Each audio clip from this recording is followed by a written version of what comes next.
Hello and welcome to another explosive episode of Saved by the 90s. My name's Adam Patterson. With me today is a guy who's I have no intro for this week, Ken Bakley. Hey, Ken. Hello. I think... Normally I come up with some dumb joke with introducing you, and I was trying to come up with one based around the theme, but this month, and I was like, what? I was going to mention Captain Ron. I was going to say, like, you're the person who's watched Captain Ron the most, holds the record for watching Captain Ron the most or something, but then I don't know. I backed out. The resident expert on making grape jelly omelets or something. Yeah. So that's who I am. This month, we're going to be taking a look at Kurt Russell movies and check out 4 of his higher profile, I guess somewhat high profile, some of them definitely higher profile, starring roles throughout the decade. We're going to start it off with Backdraft. This came out in 1991. Let me get the exact date here. We're looking at May 24th, 1991. Directed by Ron Howard. I have a synopsis here. 2 Chicago firefighter brothers who don't get along have to work together while a dangerous arsonist is on the loose. Now, this is a movie that I hold this movie very close to my heart. This is one of these movies that I just absolutely loved as a kid. Rewatching it today, still love it. Still think it holds up tremendously great. So be careful what you say about this movie, Ken, because this is like one of my all-time favorites. Yeah, I think it seems like you're as any of us who just have movies that we have very close to us, you're often all too aware when you're on the far end of the film's general reception. Yeah, one of the reasons that we're doing Kurt Russell this month is because when I was a kid, for some reason, I just loved Kurt Russell movies. Anything that Kurt Russell was in, I pretty much loved it. And after rewatching these 4 movies and just thinking about the rest of his filmography, I can say, like, yeah, I still love Kurt Russell. He still makes awesome choices with his movies, and I think Backdraft was a great choice. I see issues with Backdraft. I don't think it's a perfect movie or anything like that. Like, if I was to put on like my film critic glasses and examine Backdraft, I could pick out a lot of flaws with it. It is pretty sappy and over the top at times, but I still think that it has a lot of really great moments. And I still think that it holds up tremendously well. It's also the movie that, as I alluded to a moment ago, has the eggs in a pan of grape jelly. Yeah, his son. Yes, his son is making breakfast for their mom, and so this is one of the there's not that many firefighter movies out there that I can really think of. I was thinking there aren't a lot of movies with fire as this much of the theme, and you're right, with firefighters as main characters, except, however, and this is a note that I made immediately, I just wrote down number of movies in the last 3 months about fire and firefighters that feature the song Heatwave on the soundtrack. 2.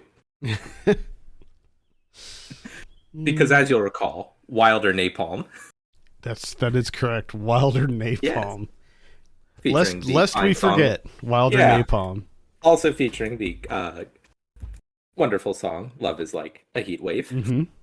Yeah, I mean, there's just not that many firefighter movies out there. There was Ladder 49, I think was the name of it, the one with Joaquin Phoenix, and then This is like the gold standard for firefighter movies. And I really can't think of anything else except for Backdraft 2, which I will talk about because I did watch it. I was very surprised to learn that there was a Backdraft 2. As was I. Now, I was aware of it, but I guess it just came out in 2019. So I do remember, like, I don't remember. I think it was doing the podcast, and we were covering new releases on Blu-ray, and it popped up, and I was like, Backdraft 2? Are you kidding me? And like, I didn't watch it back then because there was just no way I wanted to have this series, I guess now, ruined because of that. But could have really brought down the Backdraft cinematic universe. Yeah. But I did watch it for this episode specifically, so I definitely took one for the team with Backdraft 2. But I'll get into that later. Yeah. What did you think about Backdraft? What were your initial impressions? Well, first of all, before we get into it, I did want to say for the listeners, next month is the 5th anniversary of Saved by the 90s, and as I was reflecting on that impending milestone, I was thinking about, like, when we were first planning out the show and talking about, like, possible movies that we could cover. I'm sure we did a lot of them in the first months, but I seem to remember, I think possibly before we had recorded our first episode, you had mentioned that you wanted to talk about Backdraft at some point, and now I kind of understand why. It's a movie that's very that you have a very long history with. So we're finally reviewing it now, 4 years and 11 months into this podcast. And by the way, there's still, like, pretty much all of my favorite 90s movies. We talked about a lot of them for sure, but there's still a good number of them that we have not discussed yet. So, but yeah, I don't have a connection with this movie. I thought it was fine. I thought it was generally well made, and I think this is such a hackneyed thing to say, but the start of this movie really is the fire. Yeah. So, and I think that is kind of a choice that Ron Howard made. I think that maybe some people could criticize how he presented the fire, and that it was almost like a living thing. That, like, it feels like about a full half of the dialogue in this movie points is people talking about fire as if it's a person. Yeah. And see, that's one of the criticisms that I can say about this movie, is that the way that the characters talk is not even close to how people in this field would talk to each other at all. Almost every line of dialogue feels like it's saying something to the audience, almost as if it's like just exposition dumping to us, like, this is what fire does. This is how this chemical reacts to fire. And, like, stuff like that, where it feels very almost like it was a movie made for firefighters, so that as they're watching it, they can be like, yeah, it does that, something like that. But, that's such a minor quibble for me. Yeah, I mean, there are ways that movies can kind of introduce concepts that aren't obvious to the audience in ways that don't make them feel like characters are telling each other things that already know. And movies have done that, but this one doesn't, and it's not particularly interested. No, this is very kind of on the nose stuff. There's these, like, big hero shots in it, and it is just a kind of a brainless popcorn movie, really. But I think it's very well shot. I think that using the fire is almost a villain. There's even a scene where the fire, like, it looks like it literally murders someone in the way that it's shot. It looks like the fire is like a slasher and it goes after someone. Yeah, this kind of is just like a horror movie. That it is a slasher movie, and it is set up that way. It's also a movie that throws a lot at you. There are a lot of kind of plot threads in this. You have, William Baldwin's character as the young brother, Brian McCaffrey, and he's, like, he's trying to find his way in the world, and he decides to become a firefighter like his brother and his late father, and So there's like that whole plot line, and then there's like some like love story bits thrown in there unnecessarily, and then there's like the actual firefighting, and then William Baldwin leaves the crew and goes to become an arson investigator with Robert De Niro. So there's like that whole angle with like the arsonist, and then there's this like separate thing with Donald Sutherland, almost like a Hannibal Lecter type, where he plays this arsonist that they like interview to get ideas about who's causing these crazy backdraft fires. And Sutherland's that's such a fascinating performance. 'Cause, he's really is like laying into the whole. Basically, he's like doing proto ASMR or something. I think he whispers almost every line of dialogue. I loved his character in this. Oh yeah, those are some great scenes. How he calls De Niro his shadow and stuff. Like he plays such a creepy weirdo in this. I love it. Mm-hmm. I think he's great. So yeah, there's a lot going on in this movie. I think that there's often too much going on. I wish that they would have just slimmed it down a bit and just tightened it up, just tighten everything up a bit. But the firefighting scenes I think are great. I mean, this is some of the best pyrotechnics I think you will ever see in a movie, because this is back in the day when it wasn't CG. Like they were literally burning everything. Like there was so much fire in this movie. So, I mean, I just don't think you're going to see movies like this dealing with fire in the same way anymore. Yeah, it's an interesting thing where if you even look back at the press coverage from 1991, everyone's, in unanimous agreement that it's the, most astonishing looking fire effects that have ever been in a movie. And that's probably a title that, unlike many movies as time goes on, probably a title it will keep for the foreseeable future. Oh, yeah. I just don't see other movies using real fire in the same way. I mean, that's not to say that movies don't use real fire. Plenty still do, but not to the same degree that this one does. I mean, there's huge, there's some scenes where it's whole buildings, multiple floors just on fire, floors collapsing, roofs collapsing, like so much. Like this, just the intricate set work here with all of the different multiple levels of fire and different types of fire too. It's pretty wild. It is almost like you can kind of see why other movies never bothered to tackle the whole firefighter thing. Yeah, I mean, it's like, how are you going to top this? I don't know. I don't know if you can as far as the firefighting stuff goes. I mean, especially because as you said, definite criticism point against the movie is you can't take it from a different genre, because this movie kind of taps into all of them. Yeah. Which I think I mean, I think that is a knock against it, but again, that on top of the pretty cheesy dialogue and some very kind of sappy moments in this in general, I think they definitely bring it down. And I also understand all of those criticisms with it. For me, doesn't bother me. I still I have that nostalgic connection to it. So I don't really, doesn't bother me one bit.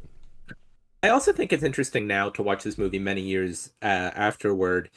And you particularly get this when you watch from the same year, The Silence of the Lambs. The way, because they're both, crime dramas, especially with Silence of the Lambs, because it was such a huge hit. But even this one, I think you look at it and you can kind of see the 90s procedural films kind of laying the groundwork and laying the plot language and the visual language of the million kind of CSI Oh yeah. and derivatives that you would get in the next decade and onward. Yeah. I mean, there's that Chicago. I've never seen it, but there's that Yeah. Chicago Fire show. Yeah, I This believe, takes yeah, place in Chicago, by the way. yeah. There's Chicago, yeah. There's also Chicago PD. There's Chicago Chicago Fire. Med, Yeah, all of those. Dick Wolf now owns 2 full nights of the week on NBC because I think they're now back to 3 Law and Orders, or Laws and Order, I guess. Laws and Order, yeah. Laws and Order. Yeah. And now they have 3 Chicago shows. So there are 2 full nights of NBC primetime programming that are just Dick Wolf shows.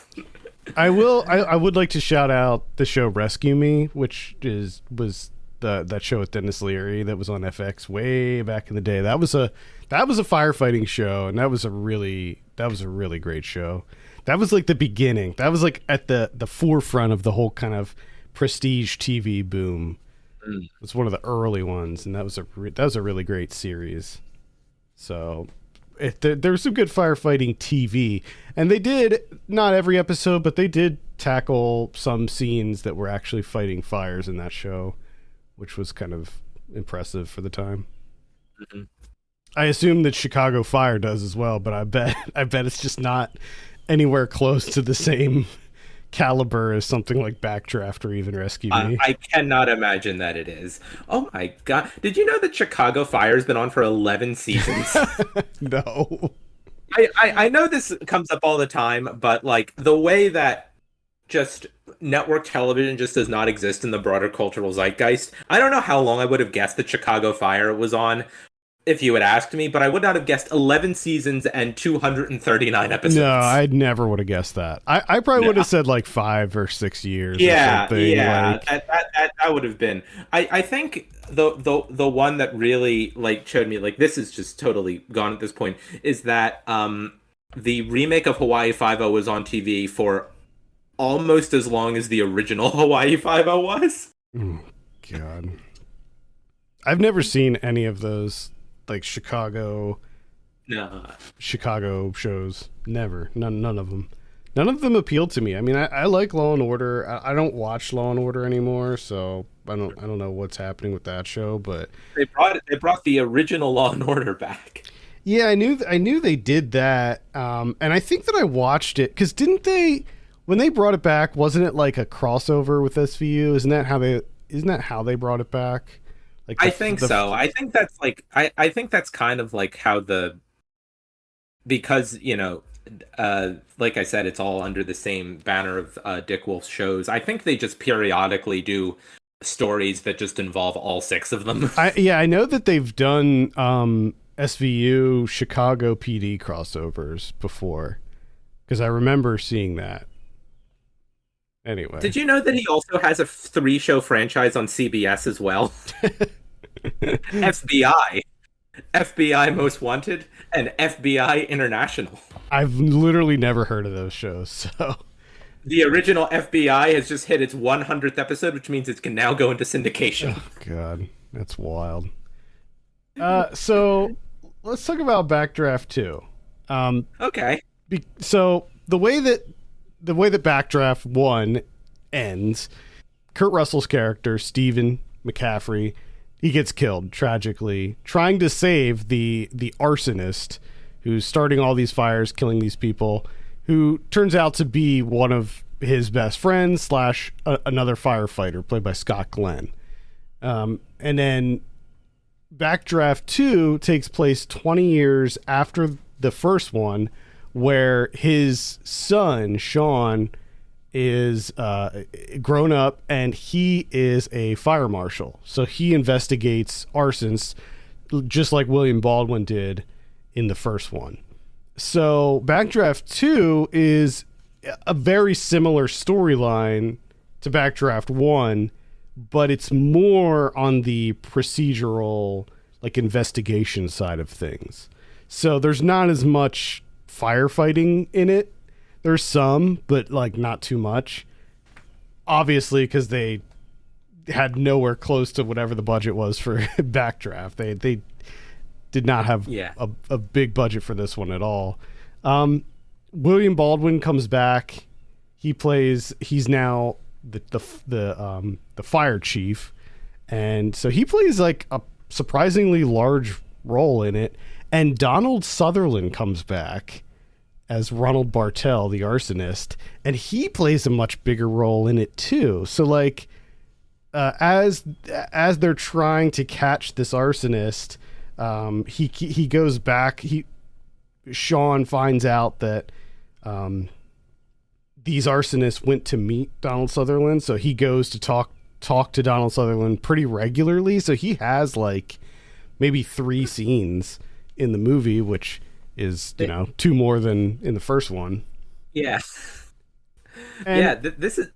It's, yeah, like, I thought it was going to be absolute dog crap. Like, looking at the cover, just the vibe in general, I was like, there's just no way it can be anywhere even close to the original. And it's not, but at the same time, like, I didn't think it was that bad. Like, it wasn't good, but it got eviscerated on Letterboxd, and I don't think it's as bad. I think the reason that people are hating on it is because it's a sequel to Backdraft, and people are expecting it, or maybe hoping or wanting it to be like on the same level, and it's not. I mean, it's definitely like a VOD sequel that came out many years after the original, but at the same time, like, it wasn't horribly made, it wasn't horribly acted, the dialogue wasn't great, but the dialogue wasn't great in the original one, and it definitely has, you know, more people from the first movie than you would expect for something like Donald that. Sutherland, because before they introduce him, they mention him, like they because like somebody like offhandedly says like, oh man, this is one of the most sadistic arsonists we've seen in this city, and then somebody else goes, no, not the most sadistic, that's Ronald Bartell. And then, so I thought that was all it was going to be, but then, like, yeah, they actually introduce him, and he's in it playing the same creepy character, and he plays it the exact same way too. Like, he just went right back into that character. Hey. So you know what? It's not good, but I was surprised that I didn't hate it. Hey, that's certainly more than you may have expected. I think the biggest problem I had is I didn't like the actor playing Sean. The guy's voice was very grating to me. Joe Anderson. And I've seen him in like a bunch of other stuff too, and I've liked him in other things, but for whatever reason, this movie, like, I don't know, his accent or his voice just bothered me. Well, he is British, so he was not only trying to be like generic American, was he trying to sound like he was actually from, you know, doing a Chicago thing? Yeah. But it almost sounded like it was almost like a New York accent. Yeah. I think there's this belief that if you don't know what like northern U.S. city dialect sounds like, you just do a New York one. Yeah. They also try. They also try to add in a little bit of diversity in this movie by bringing in Alicia Bailey as like sort of like a new recruit, I guess. I don't even know what she was, and her character feels like it was written in last minute after they realized that the entire cast is just white men. And so they like quickly wrote someone in who she has nothing to do with the movie.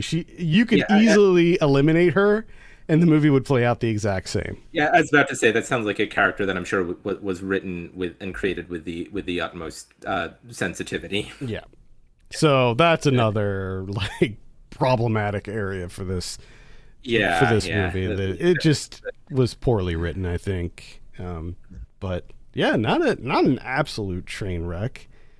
I quote. Yeah, I mean, I liked where they went with it. I liked the procedural nature of it, where it was like it was similar to the first one. Like it was just like there was like an arsonist using this like really advanced technique to like basically assassinate people with fire. Mhm. So it was cool. That is, yeah, that is not something that you see frequently in the movies. Anything else to add about Backdraft before we move on? Well, one thing that occurred to me while looking up while reading up about this movie after I watched it was that there was a Backdraft attraction at Universal Studios. Yeah, I didn't get to see it, but it was there for a while, I think. It opened in 1992. Apparently, the first at Universal Studios Hollywood. They say the first attraction based on an R-rated film there. It says it opened there in 1992 and it closed in 2010. But it was open at Universal Studios Japan from 2001 until 2020. Nice. It just did not occur to me that Backdraft would lend itself to a theme park attraction. Well, I mean, Twister did, and Terminator 2 did. I feel like Twister would have been more obvious to me than Backdraft. But yeah, well, definitely. I also, before I forget, I wanted to mention Hans Zimmer's score is very, very good in this too. This movie was nominated for 3 Oscars. Did it win any? No, it looks like it was nominated for both of the sounds and the visual effects, but lost to Terminator 2 and all of them. That's understandable. Yeah, I will say that the sounds of the fire. It's a sound. Yeah, it's awesome. Like the sounds of the fire in this. The first time you hear like the full sound effect of this, it's incredible. Yeah. Yep, for sure. Cool. So that's Backdraft. I still highly recommend it. I think it's great. I could recommend it too. Next one on our list, we're talking about Tombstone. This came out in 1993 on Christmas Day '93. I have this is directed by George P. Cosmatos and Kevin Yare. I don't know if I'm pronouncing that right. Probably not. I have a synopsis here. A successful lawman's plans to retire anonymously in Tombstone, Arizona are disrupted by the kind of outlaws he was famous for eliminating. So this features Kurt Russell as Wyatt Earp. And you got Val Kilmer in here as Doc Holliday. Great performance by Val Kilmer. I'll just throw that out there immediately. Bill Paxton as Morgan Earp. Sam Elliott as Virgil Earp. Powers Booth as Curly Bill. Michael Biehn, Jason Priestley, Stephen Lang, Thomas Hayden Church, Billy Bob Thornton, Michael Rooker. This is a who's who. Charlton Heston. Yeah, Charlton Heston. I was like, I didn't recognize him at first. Like, it was the voice. I was like, is that Charlton Heston? I don't remember him in this. And then I looked it up and I was like, oh yeah, there it is. Old Charlton Heston. Okay, so I have one more note, like the one I had the last one about, number of times in the last so and so months that something's happened in a movie. I don't get to that. Now I just want to bring up another one really quick. Number of times in the last 3 months that we've been surprised by an appearance of Charlton Heston in a movie. 2. Yeah, that is. Jason Priestley too. I didn't recognize him in this. I didn't realize that was even him until I was looking at the cast list. I was like, oh, how about that? This movie's great. It's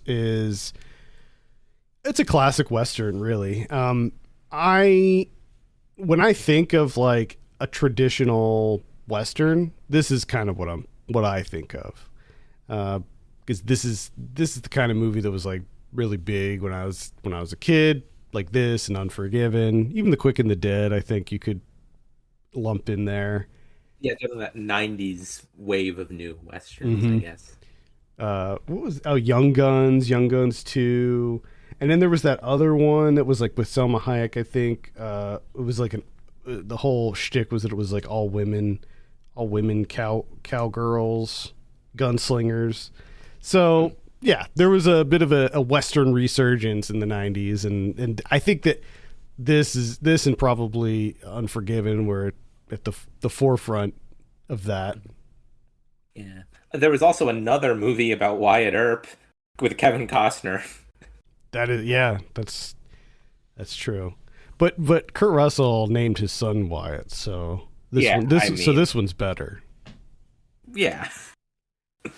This is so this does tell the true story of the shootout at the OK Corral and uh, just Wyatt Earp and Doc Holliday's just their kind of journey at this point in their lives.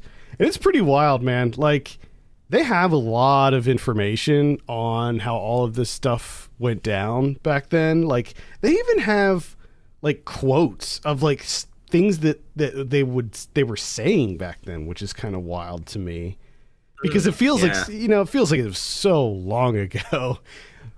But And just like the mythology that we build of that era, we just don't think of it as a very well recorded time. exactly, like it just seems like it was kind of lost to history just because Yeah. of the lack of technology.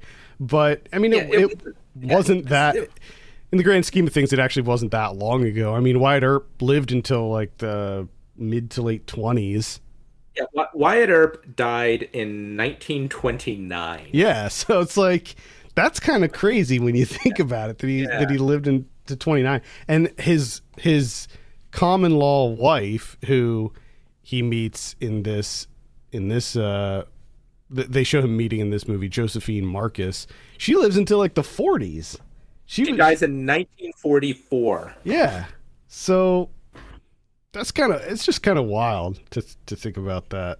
I don't know why. Maybe it's for other Yeah, people. It's just I think it is maybe, and I don't, I'm not in any way an expert on this era, but I think I think about this in broadly how we think about history.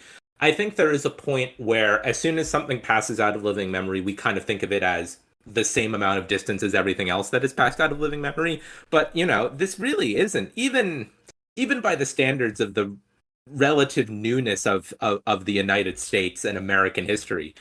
1881 right. Yeah. is not at all long ago. Yeah.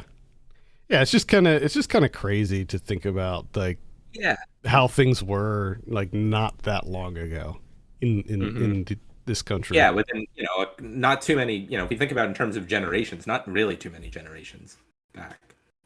Where people are just killing each other like I mean, I guess one could argue that that's kind of what happens now, but Yeah. in Yeah. a different way. Yeah, Yeah. I think that this is pretty fun, but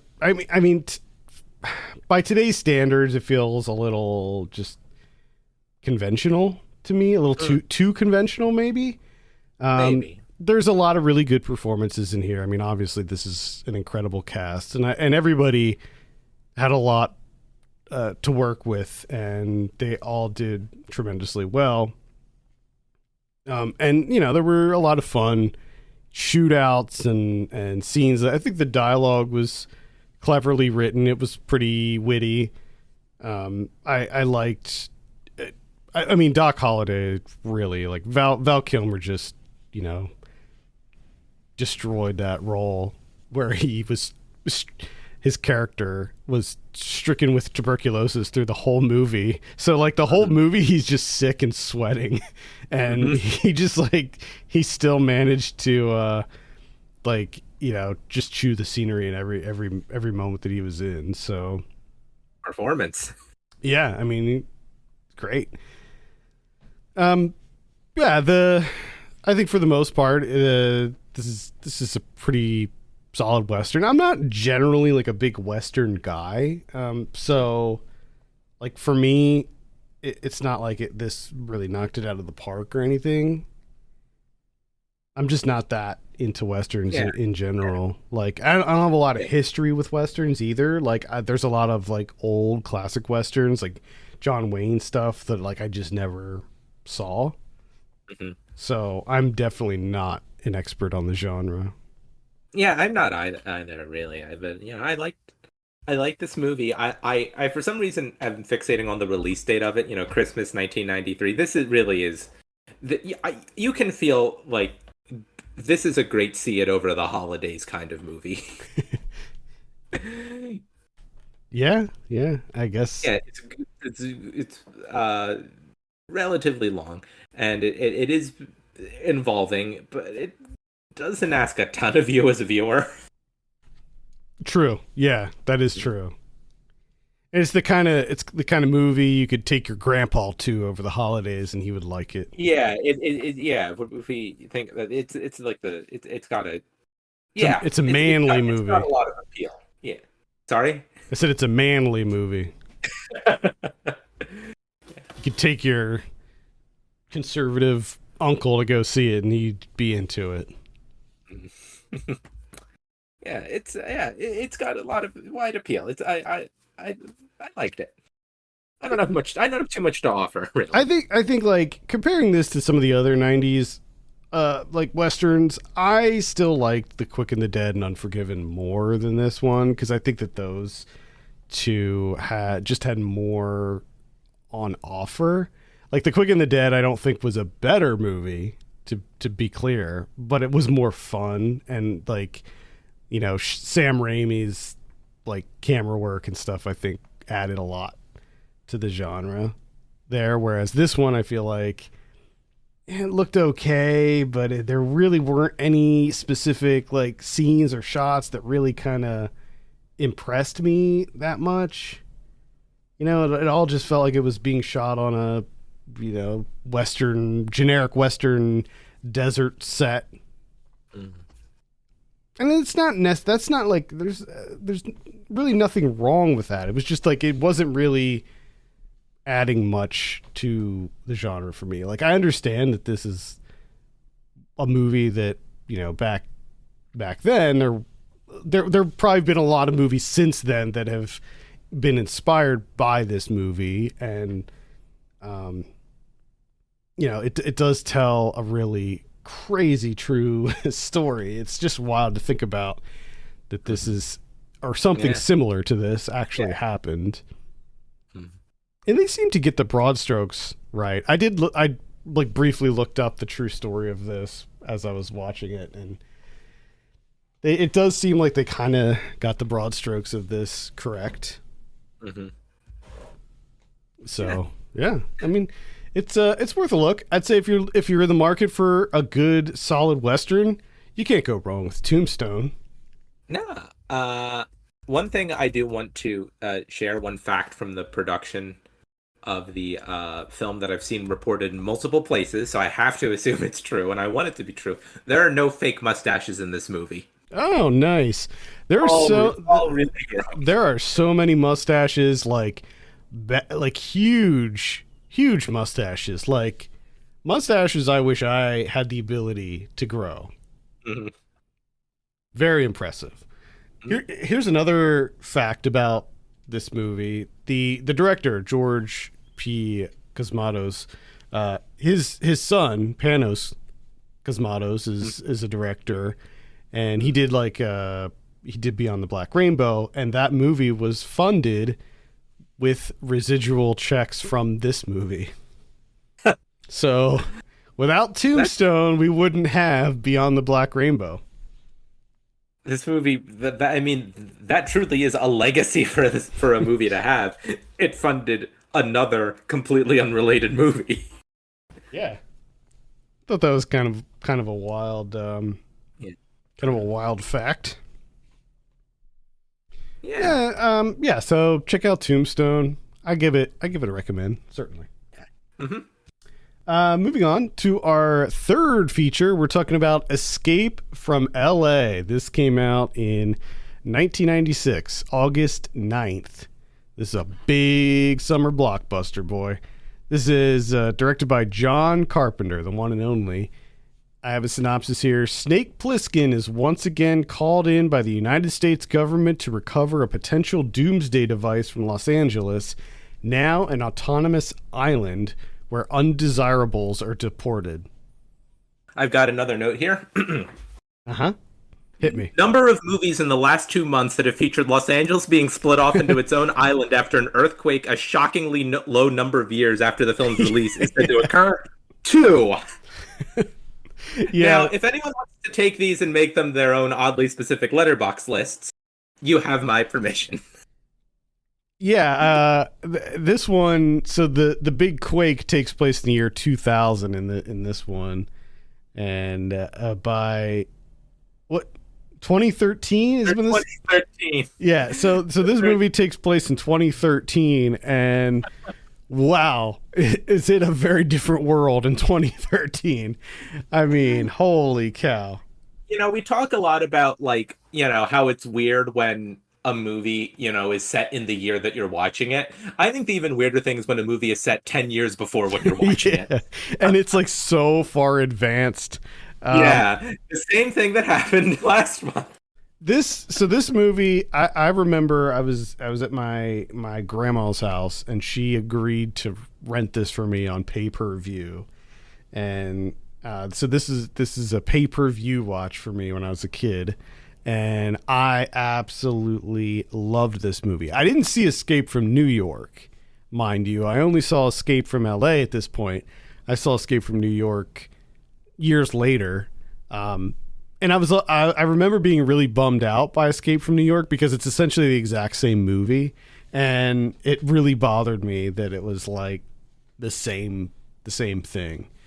Kind of the theme park version of Escape from New York. Right? Yeah, it is really. I, Um, I realize, yeah, I realized that I had not seen, at least, start to finish Escape from New York. So I watched it, after we agreed on this for the theme. And yeah, this is an interesting movie to watch like 2 weeks or 1 week or however many days it was after you watch Escape from New York. yeah, I mean it's pretty much the exact same movie if I remember correctly. Yeah, but But this one is just yeah, so but out of control. yeah. Not that, yeah, the whole thing about the original one is that it is ridiculous, but this is the ridiculous in just so many different ways.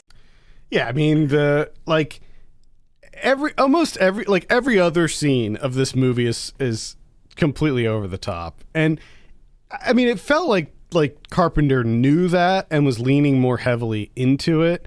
And I will say John Carpenter is still one of my favorite directors of all time. I think that he's an absolute legend, and I wish he would make some more movies. I know he's making a video game actually that just got announced this past week. Yeah.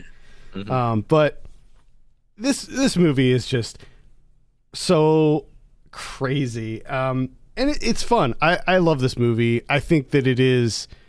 This movie didn't hold up in 1996 when it came out. I remember thinking like, "Oof, these effects are not. These are a little bit rough." Even back Yeah, then. I absolutely we need to talk about this because if we're talking about how Backdraft looks great and will Yeah. always look great, we have to talk about the CGI in this movie. This has maybe some of the worst CG of any like big budget like Hollywood movie. The CG in the first, like one of the first scenes of the earthquake, I gasped. It's I could so not yeah, believe the building. this is what they put in the final cut. Yeah. The building that looks so bad and the way that everything moves.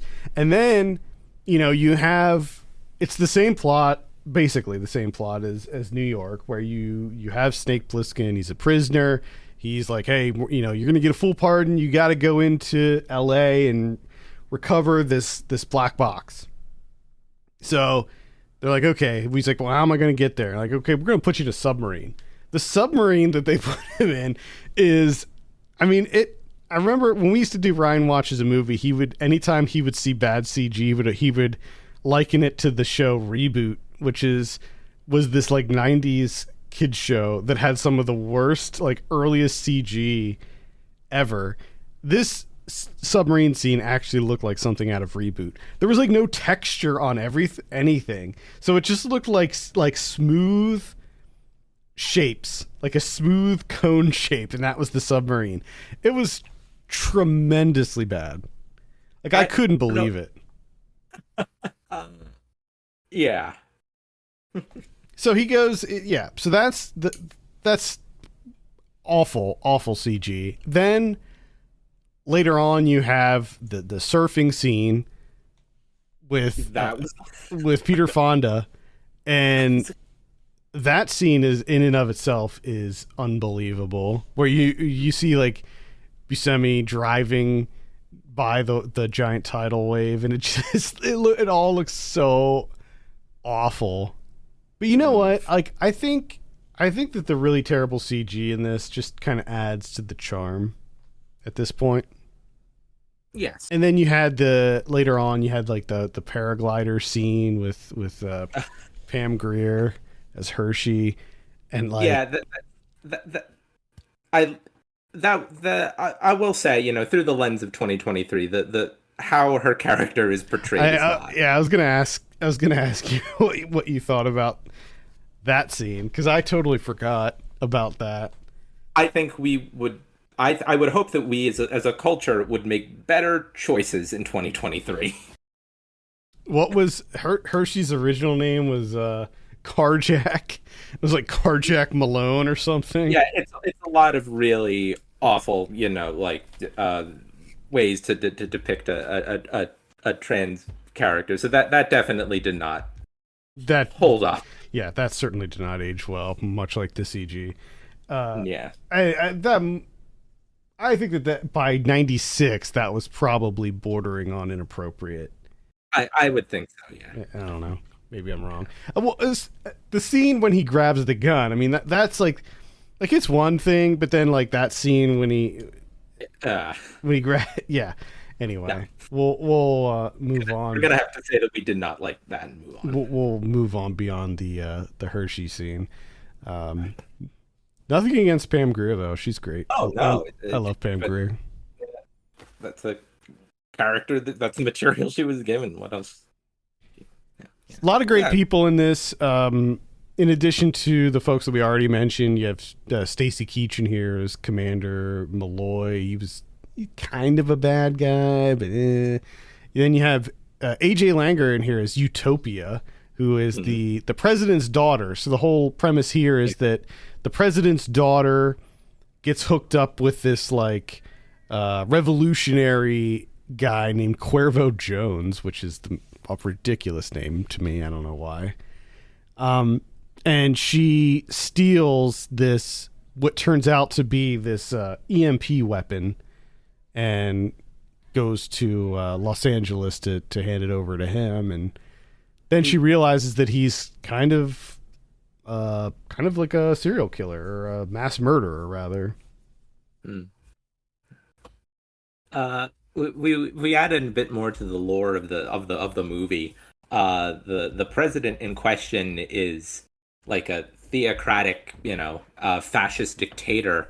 And there's this throwaway line in the intro that the capital's been moved to the president's hometown of Lynchburg, Virginia, which means that it was basically supposed to be Jerry Falwell, because that's where he's from. That's where Liberty University is. Had they chosen a different 90s, like horrible, you know, right-wing, you know, theocratic demagogue commentator as their basis, this could have been very topical from the week from when recording this, because Pat Robertson died like 5 days ago. Yeah, if they picked up Pat Robertson, they probably, you know, in hindsight, it was because like Pat Robertson was all like, he was part of the whole Iran-Contra thing, wasn't he? Like he was involved in that whole thing. So like, I don't know, maybe it would have been more appropriate to have Pat Robertson be, but then again, like that would be like Pat Robertson somehow made it to be the president in this world. So I don't know. There were all sorts of terrible things happening in that era politically that this movie could be responding to. So, yeah. There were no shortage, and there's no shortage now. Exactly. That's another reason that John Carpenter's the best. Yeah. Also, you always got to talk about him as a composer as well. Oh yeah, the music in this movie is awesome. There's like that one scene. Did he compose this movie? I didn't even look. Yeah, it's him and Shirley Walker, who also Shirley Walker did the score for I think the first few Final Destination movies, and those movies have good music. They do. There was a really great scene in this where the music it was scored along with the action sequences. So like the gunshots that were happening, it was like reflecting like when there were breaks in the gunfire, the music would stop and stuff, and it just went along with it. It was a really good implementation of the score.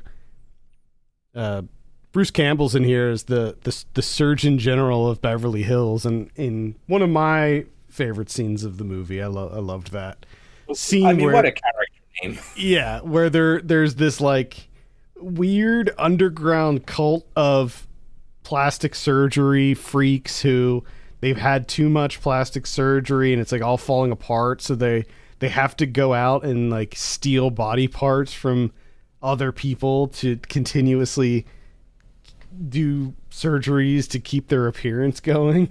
And the people look so crazy with the like prosthetic like masks, making their plastic surgery look so ridiculous. Mm-hmm.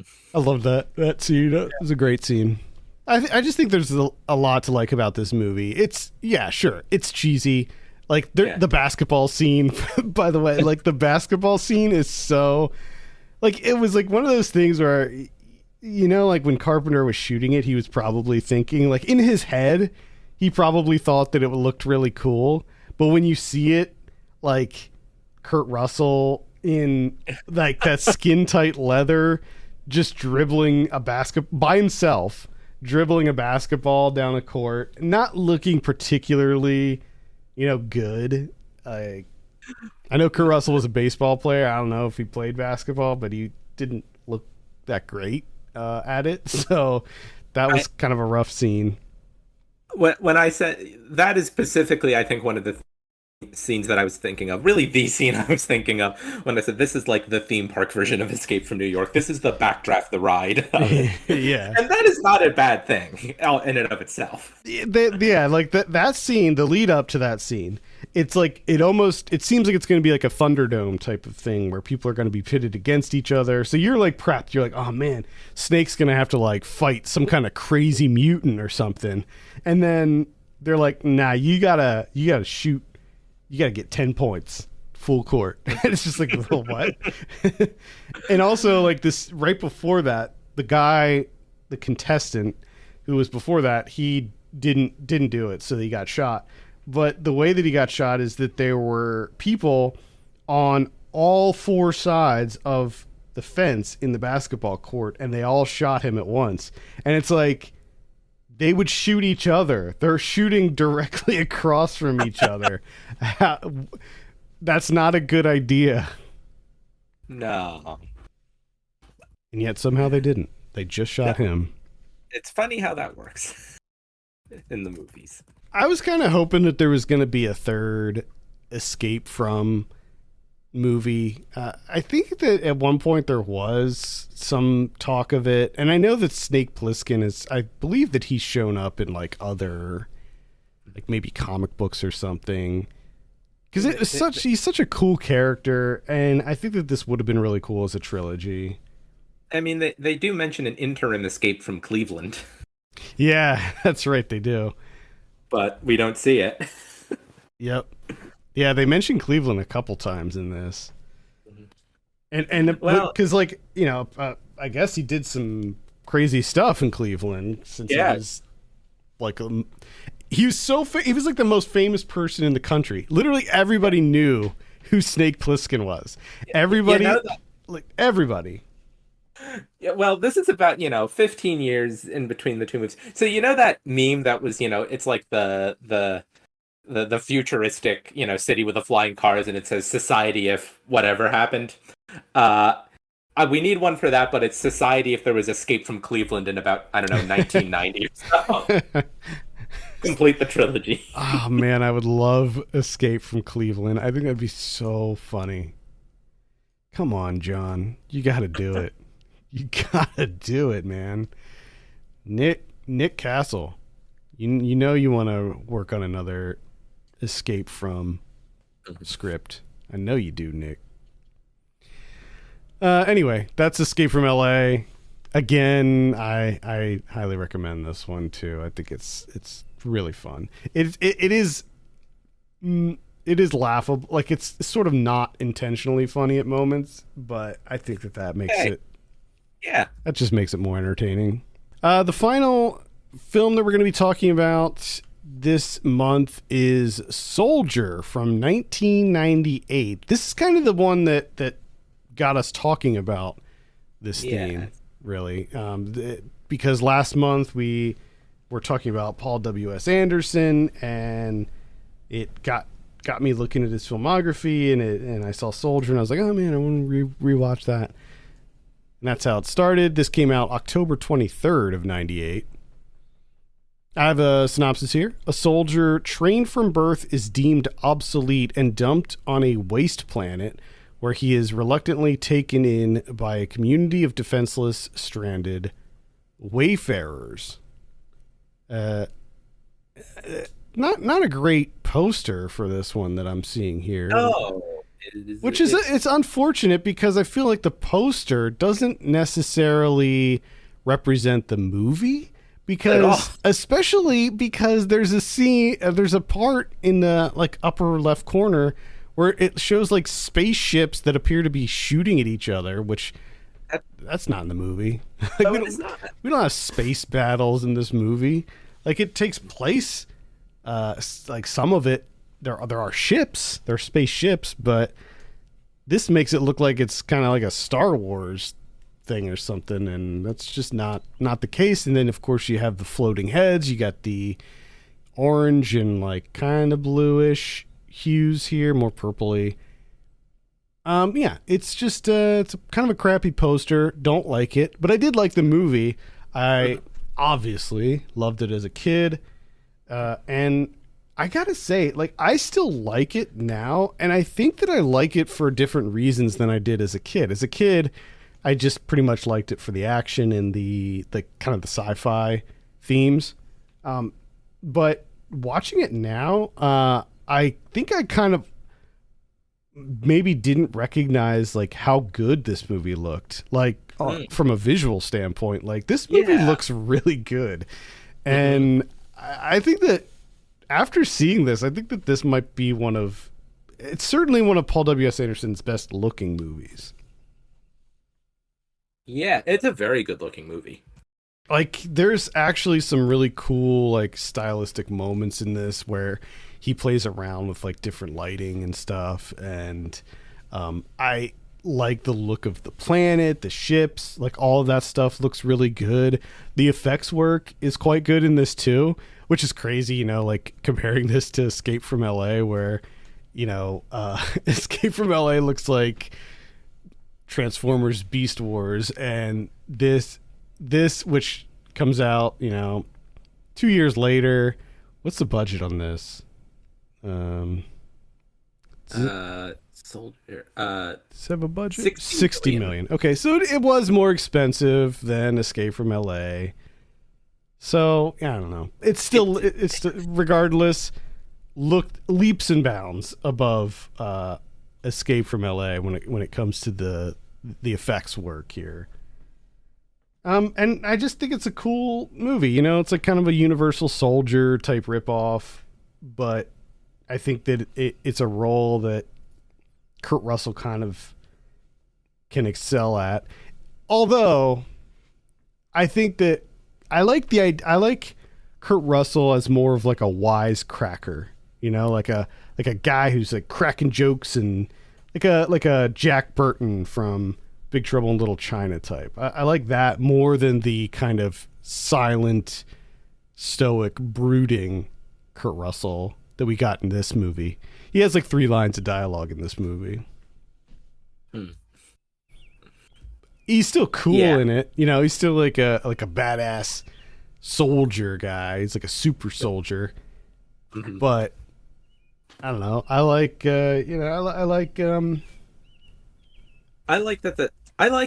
in the world of this movie, it goes completely even further than just setting something incredibly futuristic, 5 years after the movie gets made.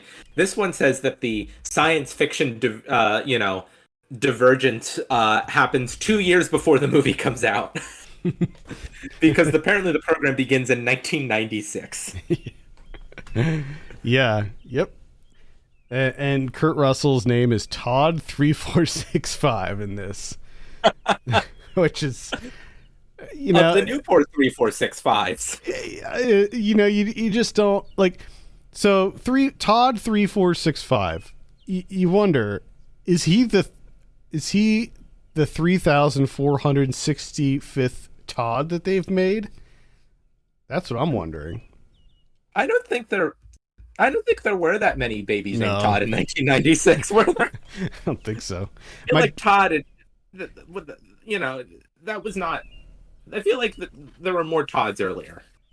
Yeah, my dad's name is Todd, but it's just it is funny because I just don't expect you don't expect a super soldier, an unkillable super soldier to be named Todd. It just doesn't doesn't quite feel right. Now, I don't really expect now Jason Scott Lee, who was sort of the antagonist, one of the antagonists here, who has to go up against Kurt Russell. His name was Kane 607, which there were 606 other Kanes.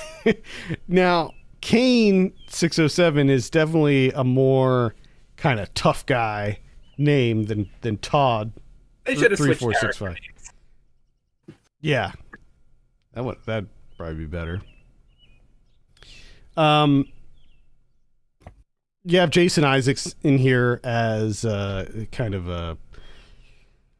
He's like a colonel. He's kind of the one who handles the program, I guess. And then the new version of these soldiers comes out, and they're, I guess, better than the old version. So they think that they killed Kurt Russell. I don't know how they managed to like mess that up to the point where they thought he was dead, so they just put him on a trash barge and like dumped him onto a planet, and then realized like, oh no, he's alive, we got to go kill him now. Like, you would think that they would at least check, they just assumed he was dead, which is kind of weird. Yeah, it's a little, especially for a program such as. Right. Yeah, it's just weird. So yeah, like that's the whole premise here. He gets dumped onto this garbage planet, and he ends up finding that there's like a whole community that lives there. There was another ship that crash landed there, and they've been stuck on there. So they've created a little like society, and they start to humanize him. Like he starts to have feelings, human feelings, and get attached to the people in there. And of course, like right when he starts to become like a human, the people find him, and then they go and start to kill everybody there, and then he has to fight them and kill them all. That's pretty much the gist of this movie. It's pretty simple.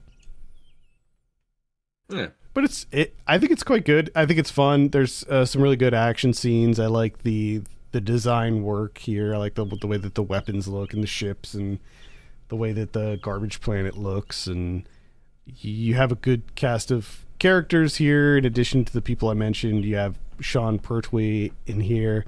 Both he and Jason Isaacs were in Shopping, which was the other Paul W.S. Anderson's debut, which I did see since our last episode, and is quite good. Oh, you told me all about it. Yeah.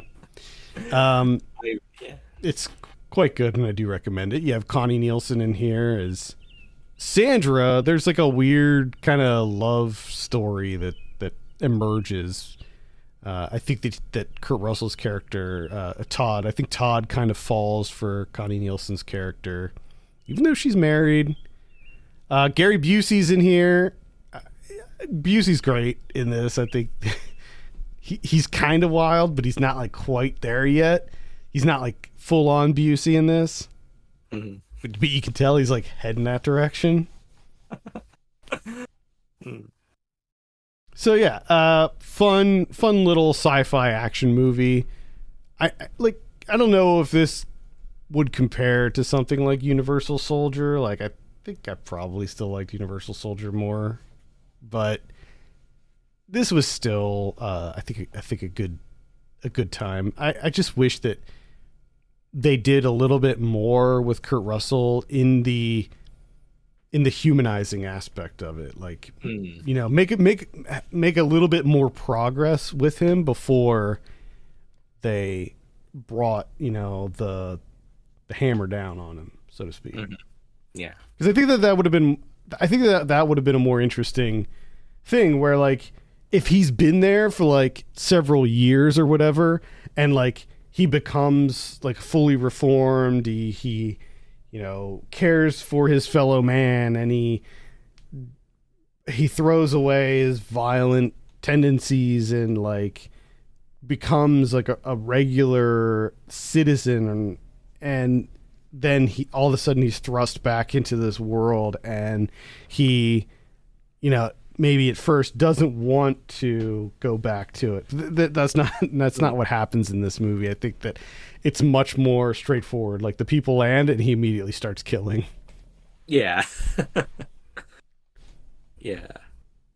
Which I guess is fine too, but Yeah, I mean, yeah, it definitely provides the movie with its own, like, entertaining directions to go in. yeah. What was your take on this? Did you like this movie? I generally enjoyed it. I don't think quite as much as you did, but you're right that it does look really good. There are so many just great individual shots that Anderson has in this that you can really see that just this his style is very particular approach really still continuing to evolve and take shape here, because this would have been his fourth feature. Yeah, so this is... Yeah, it's hard to figure out. If you watch this and then you watched Event Horizon, I don't know, would it have seemed obvious that Event Horizon came first? I don't know. I mean, there are definitely similarities between those two in the visuals department, because I think Event Horizon looks really great too. Yeah. Yeah, I don't know. Listeners, you can find our previous discussion of Event Horizon on an earlier episode. I do. I think that maybe this is a little bit more. I think this one looks maybe a little bit better than Event Horizon. Yeah, but I think I'd agree. But there's definitely, I think you definitely can see similarities there between the two. Yeah, I was just wondering. Yeah, where it almost makes sense in like the if you were trying to create a narrative of his career. But yeah, I think, yeah, probably Soldier does look better, and I think the difference is about the same in where it looks like it is if we try to quantify that and where he would have been at the time. But yeah, to get the full span of Paul W.S. Anderson, we'd have to go well beyond the boundaries of our 90s podcast, though, so we can only... Yeah, I mean, after Soldier, pretty much we get into the Resident Evil franchise, and that's when things really I guess you could say take a turn for him. They take off? I don't know. I guess... some people think so. I don't know. I haven't seen enough of his later work to have an opinion, but some people think that's when he took off, and other people probably think that's when he fell off. Fell off, yeah. Soldier still gets a light recommend for me if you're looking for a pretty fun sci-fi action movie. Check it out. There's not a lot here to it. I mean, the action is decent, but it's nothing super memorable or anything. I think that the movie in general is not really that memorable. Like, I think that there's a lot of other movies that you could compare this to that do all of this better. So in a lot of ways, maybe Soldier's not a necessary movie. It doesn't really need to exist in any way, but I think I think it's still entertaining at the very least. I think there's a degree to which maybe this was by far the first movie of the four that I watched for the podcast. I think I maybe watched it like maybe the day or the day after we set a date for recording this, and yeah, there are parts of it that are kind of fading. Yeah, it's pretty forgettable. But there are also so many like individual images that Anderson composes that are really just Mhm. stuck there in my mind. It's a movie that when you rewatch it, if you've seen it before, you realize like it's a little bit on a grander scale than what at least what I remember. Like I didn't remember any like the space stuff in it. It feels it feels like a much bigger movie than maybe what you initially think of with it, and I don't know. It's still I think worth a look. It's not certainly not one of Anderson's worst movies. For some reason, it did get really aggressively negative reviews. Yeah, for some reason.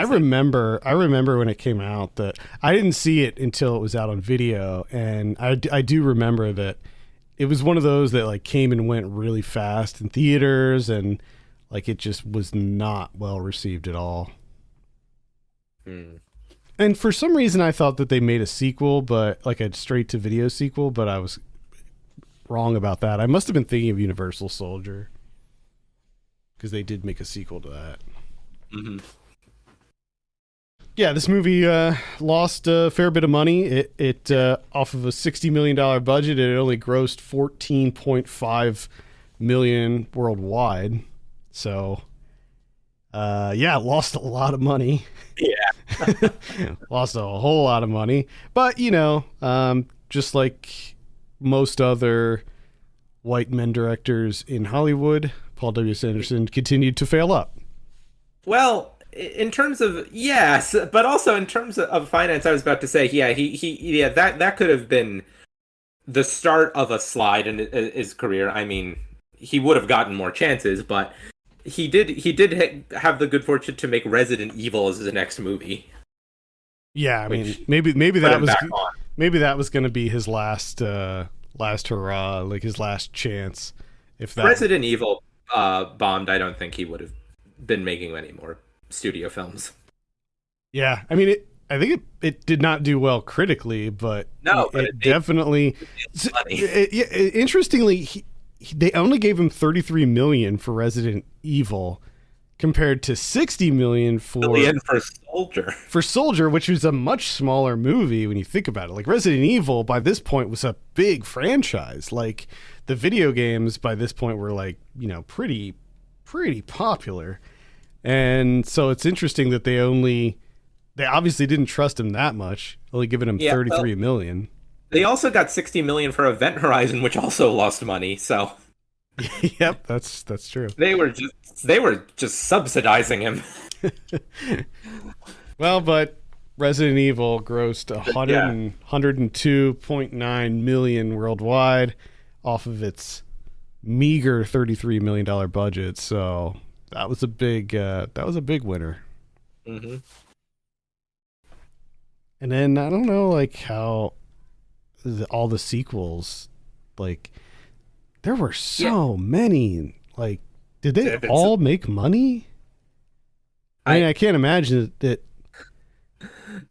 I'm just pulling them up in random now. Resident Evil Afterlife made $300 million on a $60 million budget in 2010. Well, the Resident Evil, the final chapter, also made $300 million off of on a smaller budget, $40 million budget, and it made $312 million. I mean, clearly these were money machines. Like this was just a money printing machine. I guess maybe because it was the last one, or supposedly the last one, that more people saw it. And then his most recent feature was Monster Hunter, which $60 million budget, $44 million gross, but also 2020. That was a pandemic movie. I remember that one actually came out in theaters. Like they didn't. This was during a time when things were like all theaters were closed, and there were like HBO Max was releasing these big movies on HBO Max instead of the theater and stuff like that. And there were these like those movies that were like supposed to be out in theaters, like the Trolls movie and stuff, and they put them out on like a premium VOD thing. They didn't do that with this movie. Like they were so stubborn with it. They were like, "Oh no, you got to see Monster Hunter on the big screen." And nobody went to see it. It probably opened in like 10 theaters. Most theaters were probably still closed when this released. Well, as I think I mentioned on this podcast before, the first movie that got a theaters only release during the pandemic was Unhinged, or as I keep saying, as the tagline makes it look, Russell Crowe is unhinged. Was the title. And I think that came out like a little bit before Monster Hunter, maybe, and they were like, this is going to be the one. This is what's going to open up the theaters again. And it was not. Get people back in the seats. Russell Crowe is unhinged. Well, I did see Monster Hunter, and it is very bad. So, which is unfortunate. That's another very popular video game franchise, and they could have done some cool stuff with that series, but it's pretty bad. All right, I think that's gonna do it for this month.